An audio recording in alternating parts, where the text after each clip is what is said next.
Okay, welcome to the third episode of Scholars on Air. I'm the president, Jasmine, I'm Theta. and today we have a special guest, Miss Lau. Fox clapping Okay, so maybe introduce yourself. to the non-IB students. Yeah. Okay, thank you for having me here. It's really nice. I think this is something new that our students have never done this before. I think this is also my first time doing podcasts. So, I don't know, do I say hi to the camera? You can. Anyway, I'm Miss Lau. So if you don't, I think people know me by now that because I've been teaching junior geography as well previous years. So anyway, I've been with this school for 5 years now. It started during COVID. So yeah, I've been with the IB section, mainly taking care of IB geography, and occasionally I'll teach some junior classes as well. And in terms of the IB, I am, besides geography, I'm also looking after IB career. So I believe this is what I'm here for today. Um, and please edit this out. Yeah, it's It's okay. It's okay. So, Yeah. do you like this school? Do I like the Do you like school? working at the school? I Because like this is work. your career. Yes, I enjoy it. Honestly, it is quite nice to be in an environment with, particularly with like smaller class size and not too many students. So then, we get to focus on one group of students, and it's nice to kind of see them starting at Form 4 and then going on to university. So actually, this year is the first time that the first batch of 6IB that I've looked after, kind of, when I started my job, they graduated from university and started working. So it is really nice to have the connection to students and then see them progress onto a different stage of life, and then asking them to come back as alumni to do sharings and all that. That's quite interesting. Yeah. So this episode, if it's not obvious enough, is going to talk about students' university choices, careers, and anything that's beyond this spectrum. So, Theta, do you want to start with the basic question of like what university do you want to go to, or what course do you want to apply? Oh, this is gonna be a stretch. I mean, I've thought about it a lot before because my father has always told me, "Oh, start planning now." And I've started looking at programs, courses, schools since Form 2. So That's really early. well, my dad Yes. told me to. Because, fun fact, when we were transitioning, it was during COVID. So from primary 6 to secondary 1, my dad expected me to do everything, but I didn't know that. So then I didn't apply to any schools. My dad didn't apply to any school. So this is the only school I got into. So all the deadlines passed already. So I guess my dad. Okay, whatever. That does not matter. So you want to avoid that experience, and you want to actually Enjoy life. Sure. have like Yeah, that's autonomy in just- terms of I like mean, my dad has choosing. always given me autonomy. My dad doesn't. Yeah. He just like. Her degree of freedom is crazy high. Okay, Yeah. interesting. That's good. Not every parent's like that. I think we have students on the other end of the spectrum where Yeah. their parents just kind of Control freak over everything. they would encourage and they would push them towards a certain pathway. Oh yeah. And also in terms of subject choices in Form 3 level, even deciding high level, standard level choices, and university choices, of course. My mom didn't even glance at the So- HLSL Yeah. subject forms. I You're told her to quite sign lucky. here, and she was just like, "Okay, You're quite lucky. okay, wait, universities." Yeah. Like right now, as of 2024, the 13th of December, Nathan's birthday. Congratulations. Congratulations. Happy birthday, Nathan. Right now, I want to go to like the dream, the reach school. Like the ultimate goal would be Imperial College London. Cool. Did Oh. that career talk change your mind? I actually got like a bit during the career talk because they Why? said no full scholarships and Imperial is so Yeah. expensive. And I saw their course. It's called Earth and Planetary Science, and it's really cool.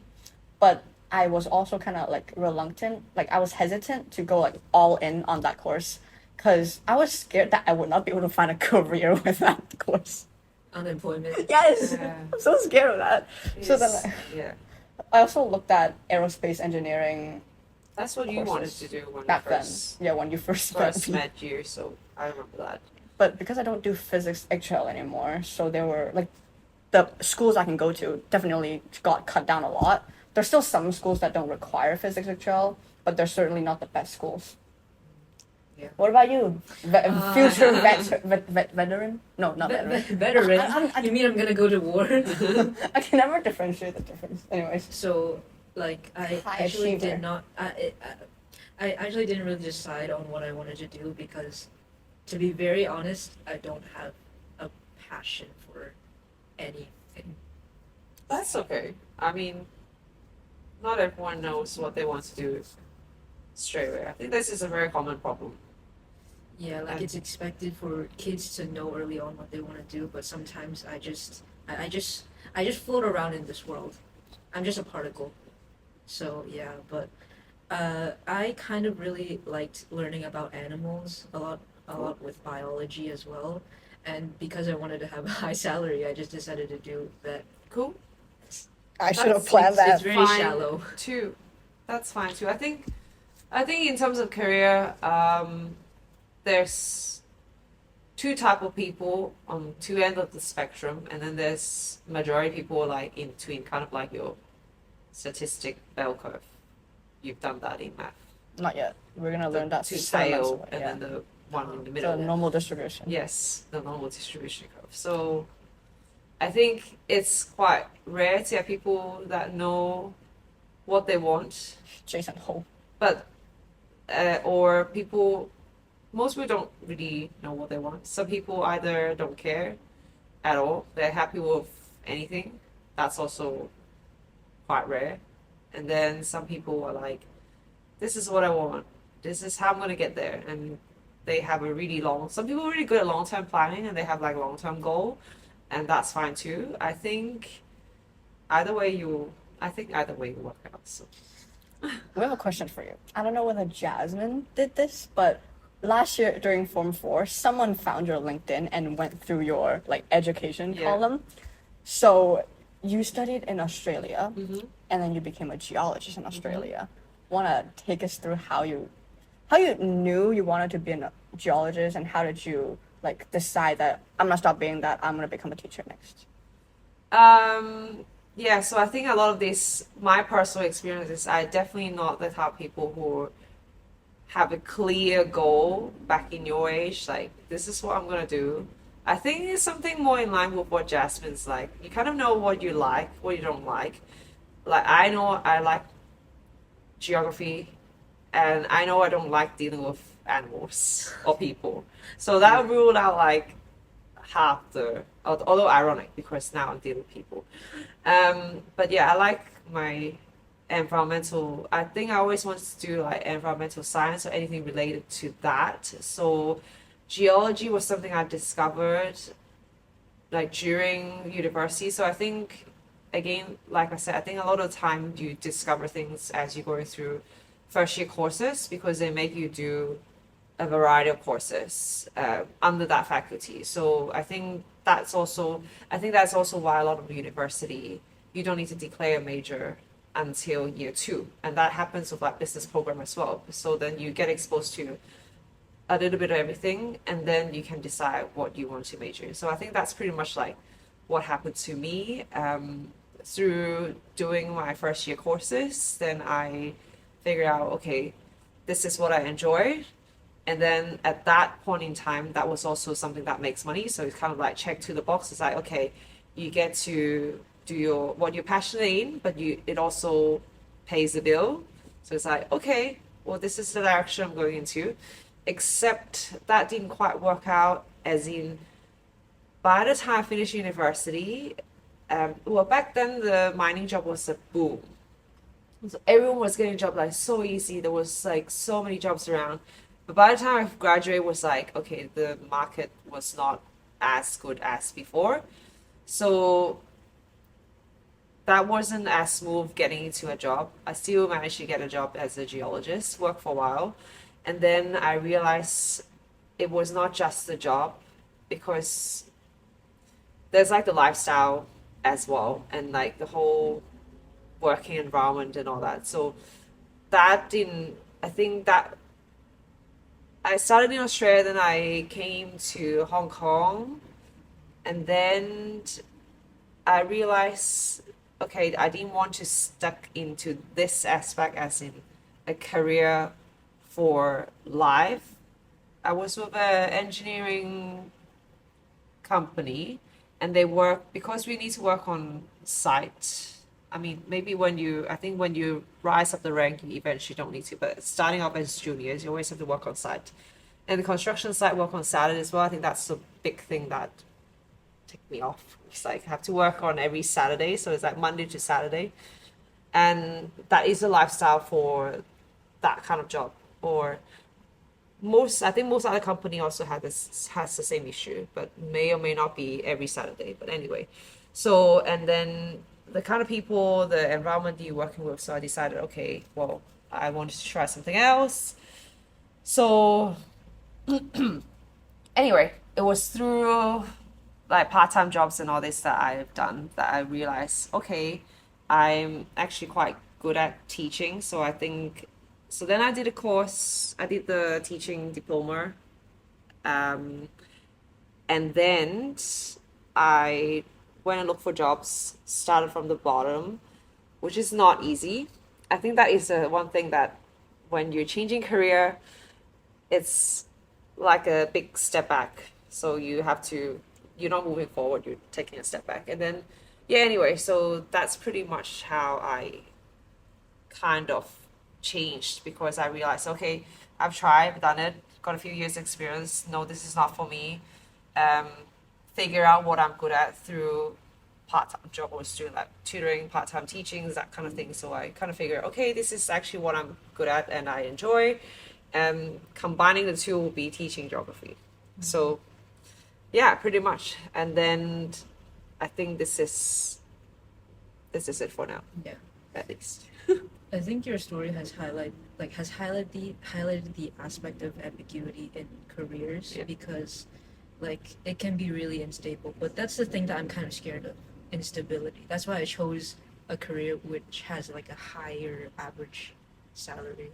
So I'm scared of unemployment. I don't want to Yeah. be homeless. I'm Yeah. destined for that, bro. So Yeah. I think that's kind of what I've done as well. Actually, I started with a commerce and science degree. I started with a double degree at UNSW, but then I had the exact same thing. I was like, okay, this science thing is not going to be making any money. Um, like could get into business. I know I didn't want to work in business, but I'm like, okay, I could do that. And in Australia, there's like a lot of double degree available. So I was like, okay, I'm just going to do a business on the side as a safety thing, just in case things didn't work out. Anyway, I think I'm going through with that. So halfway through, actually, I decided, okay, this is what I want to do. And mining was making money back then. So I'm like, okay, I'm going to completely drop my business then because I don't really plan to do anything with it. So it's like, there is no point. But yeah, I think that is also an option. Yeah. 2 degrees. Dual degrees. Science and engineering, yeah. Yeah, and they do have programs like that. Like at USC, you have business, and then like biotech, like business management. So they do have. But I think what I found out is usually it's like one way or the other. Yeah. Yeah. We're gonna talk about destination next. Destination. Were you were you born and like lived and studied all the way up in Australia? Like a mix. So both in Hong Kong and in Australia. So half. Because I know that we both want to leave here the second we graduate from MPL. Look, Hong Kong isn't a terrible City. city. It is just that I don't know. I think we're really bored of this lifestyle. Maybe we want to move to a new environment to meet new people. Yeah. You want to meet new people? Okay, she wants to meet new people. Like, cause she's No, doing it's good. schooling, I think so- I think companies and also I think in general, most people value overseas experience because that means that person is a little bit more open-minded. They've seen different culture. They can work with different kind of people. So that kind of indicate that. Although it really depends on what you do. I don't think you guys would be this kind of student, but they are always like going to university in Australia. There's always like certain kind of students just congregate with, like, I'm from Hong Kong, I'll just be hanging out with everyone from Hong Kong. You just be speaking Cantonese, you'll be going to Hong Kong restaurants. So there are people like that too, in different ethnicity and nationality. They're always like one group student who just stay true to the roots and not really trying to mingle or blend in with the whatever culture they're in. So that's also quite common. So I think it really depends on how you take it. But in general, I think that is a skill that company values, or when you have done certain thing overseas, that's what it speaks of, as in on your transcript or on your CV. Yeah. So yeah.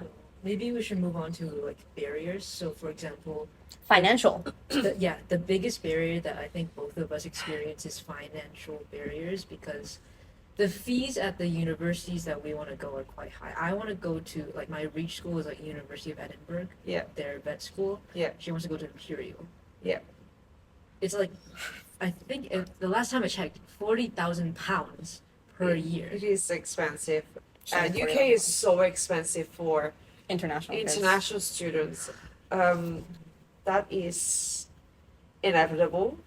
I think particularly for the UK, we've listened to like a bunch of career talks and all this. Like, they don't typically offer a scholarship for the UK in general, but I think increasingly they are some university, but then they will not be the top university. The top university, You're fighting over me anyway, yeah. so why would I offer you money? They wouldn't.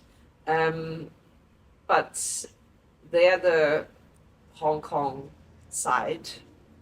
So some university, I know Cambridge has like a Hong Kong foundation, and then they have scholarship that you can apply to. I know there's like today I was just processing this. I forgot what's the full name is. HKSES. I think Hong Kong school something scheme for excellence. That is a very prestigious scholarship that is also very highly competitive, because you compete against all the students in Hong Kong. So, and there's a Hong Kong Jockey Club Oh yeah, that scholarship, but that's also even more competitive. There are some options. There's not a lot. If you're looking at whether you're looking at Ivy League in the US, or if you're looking at highly ranked UK university, I think Yeah. the barriers is unavoidable. One method is just student debt. I mean, my dad kind Yeah. of like every single time I sit down with him for dinner, which is every single day, he would talk about university, and he would always like, he's a very no, not frugal. I wouldn't say that. Remember how Miss Lau said that there are people who are very good at long-term planning? He's one of those people. So since I was in Form 1, he already knew that I was going to go into IB, because I applied to MPL for the sake of IB. So my dad knew the price, like the school fee monthly for IB. He planned that. And then after that, he knew I was going to go overseas. He planned that as well. Yeah. So no matter what, I will be able to go there. Just, I feel bad for it. I don't have to feel bad for it. I think it's your. Oh, okay. I wouldn't say it's your parents' responsibility, but I think at least that is something that they can do for you in a constructive way that contribute to your better future, or it is something that they may not be able to do themselves. Oh yeah, but So your parents they want to see you succeed. Yeah. It's just like, as a teacher, you want to see your students do well, because I mean, who doesn't want someone to do better? Because I'm like, okay, I'm past that age. I'm not sitting for the IB, so it's not relevant for me. Of course, I want you to do well, and then you can, I don't know, achieve certain life goals in life. That's also, I think that's what all people does. There's always this like sense Guilt. of inevitable guilt to your parents, because they gave you so much. They Yeah. give you your life. So like when you're sucking money Well, out you're of them, good children. Well, that's debatable. I'm worse than you anyway. Yeah. Okay. But yeah, I think parents are happy to support it. I don't think you need to. Yeah, I don't think you need to worry about it too much.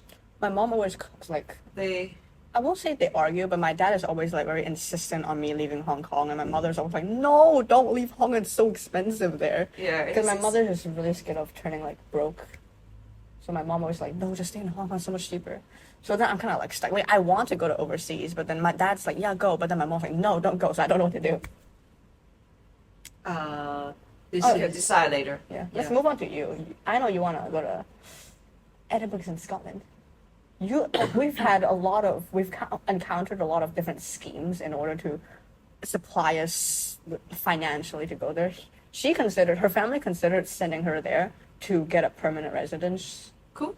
early on. to get a free fees or like a lower fees Yeah. because we're a local student. Yeah. That's definitely a strategy, I think.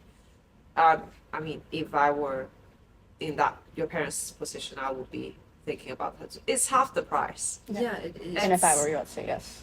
And you don't have to worry about visa and all that. And I think It's really good. It's just the fact that it feels like I've like kind of invested a lot in IB, and Yeah. now that I have to move to another school, like I'm tired. Like I already transferred from an old school to here, and then if I had to go to not only to a new school but to an entirely new country, Yes. it feels really intimidating. Yeah, it would take a while to get used to it. I can relate to that, but yeah. I'm just It- gonna get that. So you're pretty much you're halfway through, so you're pretty much stuck now, right? Yeah. Yeah. There's no. So you passed that there's point no of escape needing from to me. make that decision. Yeah. But yeah, it's definitely not easy. I think as like a 16 years old, Yes. right? Yes. Dealing with this shock is not easy, and then you have to cope with all the social, I think all the social and academic pressure. But I think Hong Kong and the UK, it is quite similar, so it's not too hard to Yeah. adjust. Are you Yeah. thinking of moving there afterwards? Officially living in Like the UK, immigrating to there? I have considered that. Or are you actually. going? I've considered it. So no. You The can decision decide is later. unclear. This isn't unclear. My dad is very insistent that I leave Hong Kong and get the BNO visa ASAP. So he also planned everything. Like he already has the sum of money that I need, the where I need to go to test for tuberculosis. All right, that. You need to test for TB. Yeah. And I mean, it's like, it's so like even the BNO visa, you need like I don't know 10,000 bucks. Yeah, mama, yeah, for that like total. But I guess it's like because if you apply for a student visa, you still need to buy medical insurance. So it's like Yes. actually the same price anyway. Yes. But like, if there's so much stuff to do after we That's turn good. 18. There's just so much preparation for us to do. Take and the I think- driver's license, take the IB, take the visa. I think I don't know. Maybe this is just in my head, but I think society puts a lot of expectations on young people to decide what they want to do. So This early society plus. on. This society. I think that's why I want to leave. I mean, I can't stand these property prices, dude. I can't stand them. Well, the Everywhere UK. there's Yeah. too. London property, guys. Yeah. Oh no. The public transport there is, and also like, you're a bit. I won't say you're a bit luckier, but like your school, your dream school, Edinburgh, is in a relatively cheaper place. Yeah.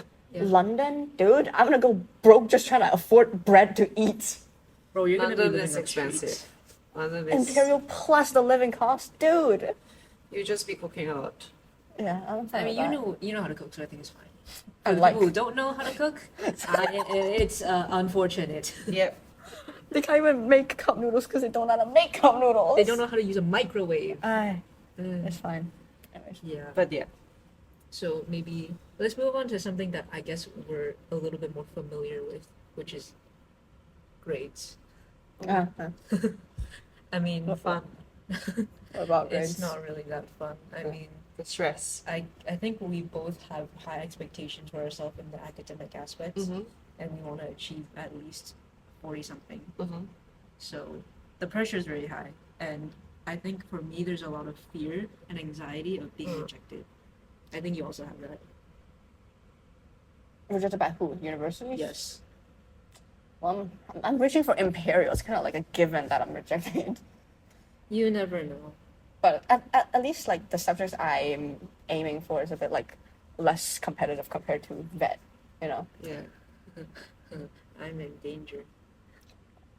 you're gonna like be a step. You need to be a step ahead of everyone considering like the university applications. I don't know why does vet and med and dentistry have only 4 UCAS slots. Like, why is that so random? Like, every other person has 5 slots, but then vet has like 4. I'm so confused as to why. What's so special about it? I 4. mean, well, medicine. Well, But 4. So weird, but I guess you can't do much about it. I mean, oh yeah, other than UK, are you considering anywhere else? Australia. Definitely. Both of Australia, us. University of Sydney. Yeah. They have that, I think. Also expensive. Everything is I think- expensive. I think It's not cheap to live in Sydney as well.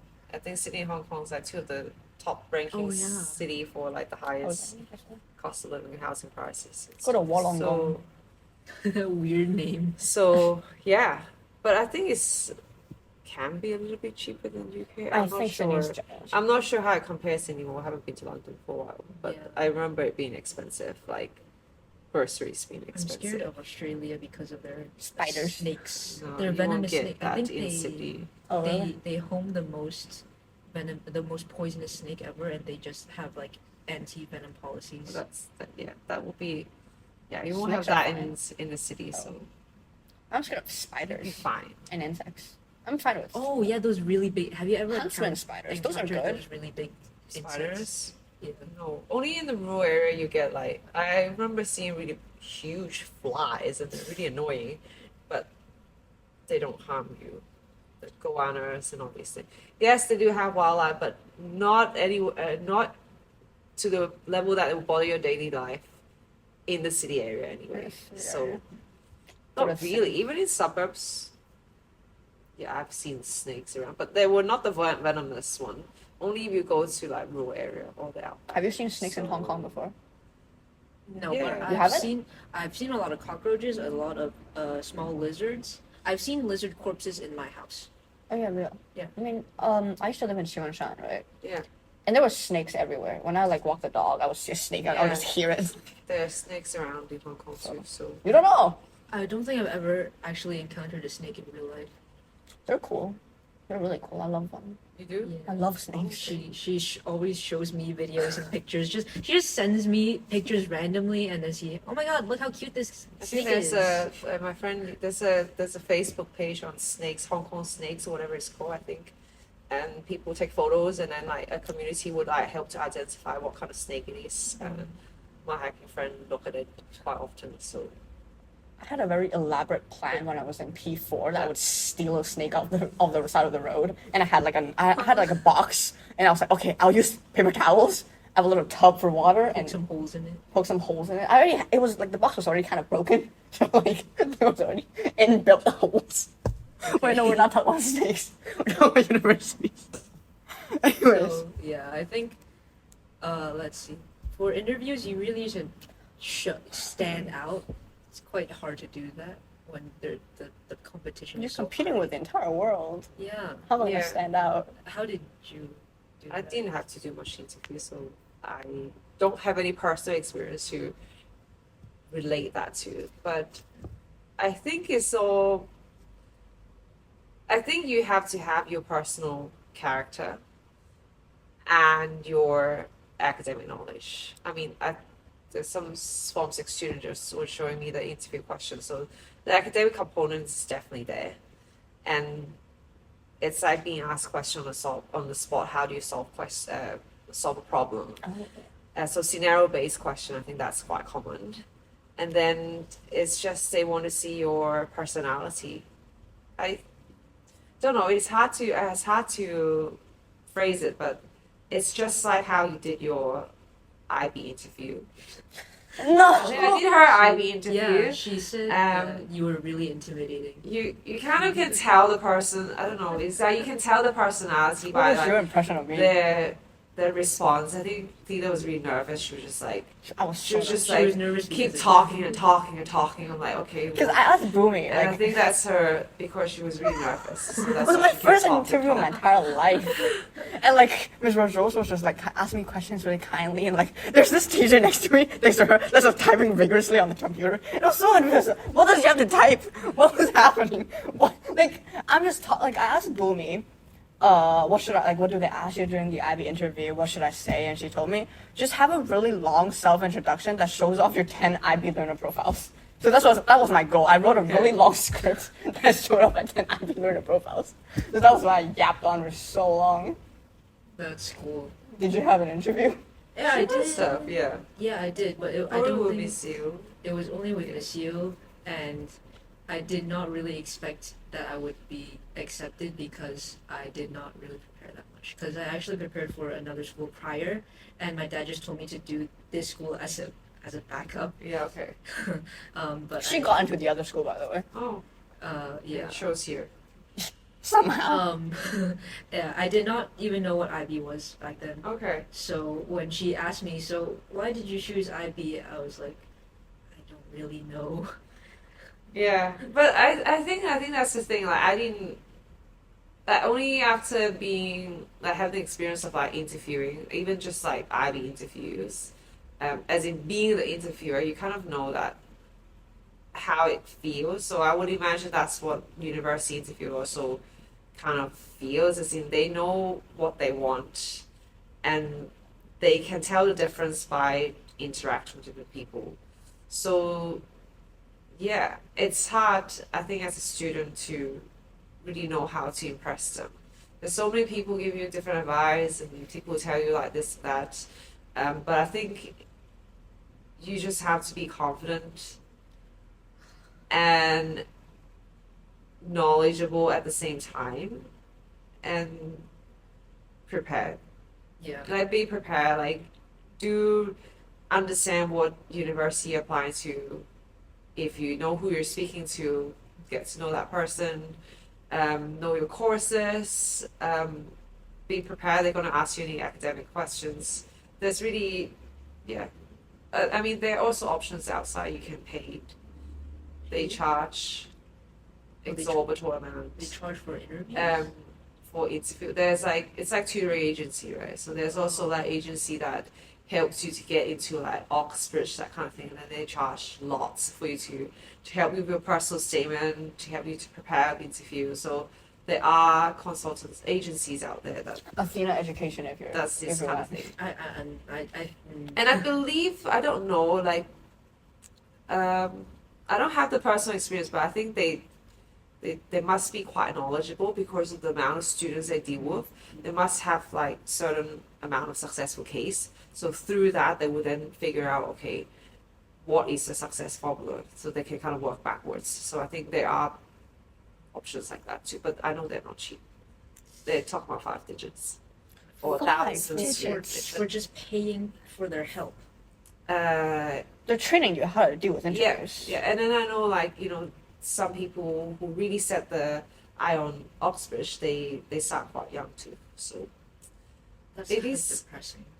competitive, like it can be very Sad. businessy, like, but of course not everyone's like that. Yeah. So anyway, back to the question. There's no one best way to deal with it, but just I be think prepared and be confident yeah. because you never figure out what they want. So I think my advice Your is advice to me. oh To who? to me as well, I guess. Okay. I mean, I think it's really easy to be honest. At least to me, I can't really like, especially in a nerve-wracking situation, Yeah. I can't really lie that much. Yeah. So I try to be as honest as possible, and also maybe another thing is to be polite.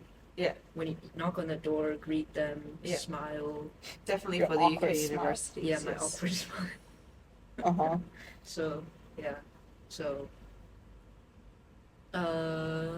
preparation CVs. Oh yeah, she had the experience of writing a CV for the Cool. first time for Miss C's sister. who Oh, operates a for clinic. the The- application. For Yeah. the job shadowing. Yeah. It felt kind of unfamiliar, but I mean it's expected because it was my first time. I also did not expect for me to do it so early. I'm like I was 15 or 16. That's okay. It's Yeah. not the. It wasn't too hard, was it? Yeah, so I mean, it's just translating everything into like a nicely looking piece of paper. it's just translating your achievements. You're Yeah. bragging about yourself. That's about It's it. so annoying. And, like it's so hard to brag about yourself, like Because you don't humbly. want to seem egotistical. You don't want to Yeah. seem narcissistic. Like you still have to show off all that you've done. So that they Basically, can- it's describe who you are on paper in bullet point. Yeah, that was that was really hard to try to find achievements because I wasn't really that active because Yeah. I didn't really do much volunteering back then. Now I have it, but Yeah. back then I only really had academic things. Yeah. I only had awards back from my old school, like, and also a year from this school as Yeah. well. So yeah, it was kind of hard to do. But I mean, I sent it to her. Did I get a response? That's unclear. Story It's, for it's, another. it's hard for a student to put up a CV, I think, because your experience is mostly the same and it's hard to stand out. Yeah. So I think that is what the advantage of the IB experience, because it gives you the opportunity to kind of do things like this that you're doing right now. So then you have more things to talk about. So Yeah. I Yeah. mean, as much as it sounds corny, I think the IB actually prepares students really, really well. it does. Yeah. I think it does. People do value it. I think if they see that you've done the IB, that kind of speaks of the kind of person that you are, because it has a reputation of like It's so odd. trainings that Something you've I gone through. noticed is that IB is like has the reputation of being easier in Hong Kong, but Really? then everywhere else, they're like, "Oh, you do the IB? Oh, damn, you're so sad." like friends from America or UK or Australia, they when I tell them that I do the IB, they're like, "Oh my God, are you okay?" But then like when in Hong Kong, I would hear people talking about how like, "Oh, IB it's easier." I feel like people would attribute it because it's an international, like, educational system, and also because it's like compared to the DSE, DSE is really, just really intense. I would say. Yeah. Yeah. So maybe they would think that it's easier. I think it's easier in the sense that well, I mean, you're doing the IB because you or your parents probably know that it is inevitable. It is easier to get into university if you do the IB. I don't think the ICB is easier, but you get more choices. With, I think, I mean, you can never really make a direct comparison because we can't split you into half, and half of you do the DSE, half of you do the IB, and then do it like a control experiment and see what's like how you turn out, right? But I do believe, like, through these years, that you can tell that people who do the IB just tend to have a little bit more option. Like university, like the requirement for university is not as tough Yeah, I think as DSE. there So have been some universities in different countries that reject DSA. They don't even look at their Yes. results. Oh, Cambridge, they don't recognize DSE Yeah. anymore.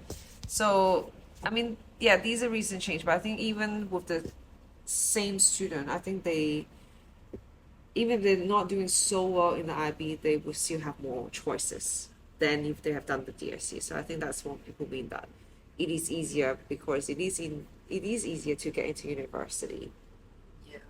through the IB, but the curriculum, it is easier in terms of what you're learning, but like as in the content, if you compare subject to subject, Yeah. you cover more and more in depth in the DSC. Yeah. But it's a lot harder in terms of time. So Yeah, definitely. With all the Like, EEs. yeah, but and DSC, I think content, they are harder, as in they're more content and more in depth. So memorization. probably, I don't know, this is just my guess, maybe 1.5 amount of the IB curriculum is what they're learning, because it's a fully 3-year thing, right? So they should have 1.5 load more than the Yeah. IB curriculum, because IB curriculum is 2 years things. So they will have more content, and the contents are more in depth. So it should be harder academically, but they just need to do one exam. So that's a good part about it. Good and bad. Yeah, I mean, I also kind of appreciate that IB kind of prepares us for writing really long essays and also doing a lot of reflections, Yeah. like EEs and IAs and also TOK. I think the TOK subject's really, I guess, Unique. unique Yeah. because For IB. a lot of other subjects you don't have. I mean, You can take streams, philosophy, but I don't think it's really the same. uh-huh. Yeah. Yeah, TOK is definitely an IB feature, and I think that is something that people appreciate as well. But also your IA and your EE, I think those are why university kind of tend to favor IB student, because those are essentially university training. Hands-on experience. Yeah. I met someone like from a running club, and she did the IB, and I was telling her how nervous I was for the EE. But she said that like she thinks the IB really prepared her really well for university because she met some kids who did A levels. Yeah. And she said, like my friend said to me, they can't even write like a 400-word essay. Really? I don't know how true that is, but certainly it shows that you can definitely yap more. But they need to write for A levels as well, I think. I think A levels also. I think A levels is similar to the DSC. They have a 3,400-word essay as well. Oh, really? Yes. Like, I think DSC is similar to DSC as in the curriculum, but they're also. It's almost just like the British version of Oh yeah. DSC. Kind of. Yeah. So, do you have to take pictures of you right I can go. Do we jump back in? Wait, no, end it. Because they can just edit this out. I edit this out. now? Okay. Okay. So I think we've consolidated enough information and knowledge about our university and career choices, like barriers, money, all that kind of stuff. So yeah, we'll end it here. Special thanks to Miss Lau for joining us. Cool. Yeah. It was nice. It was fun. That's Yeah. fun. Yeah. Anyways. All right. All right. Bye, guys. Bye.